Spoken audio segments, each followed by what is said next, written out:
কাজল আরেফিন অমিকে ৪৮ ঘন্টার আলটিমেটাম দিয়েছে বাংলাদেশের সাইবার সিকিউরিটি।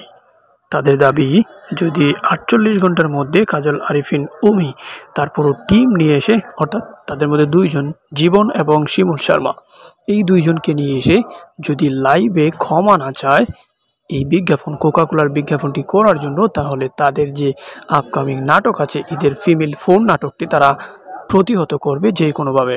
ফেসবুক, ইউটিউব কিংবা যেই কোনো জায়গায় বঙ্গ অ্যাপস সহ যেই কোনো জায়গা থেকে উড়িয়ে দেওয়ার জন্য সর্বোচ্চ চেষ্টা করবে বাংলাদেশের সাইবার সিকিউরিটি। এমনটাই তারা তাদের ভেরিফাইড কিন্তু ফেসবুক পেজে পোস্ট করে জানিয়েছেন। সো এই মুহূর্তে দেখার পালা যে কাজল আরেফিন অমি আদৌ কি লাইভে এসে এই জিনিসটা সুরাহা অথবা সমাধান করেন কিনা, নাকি এটা হজগরল থেকেই যায়।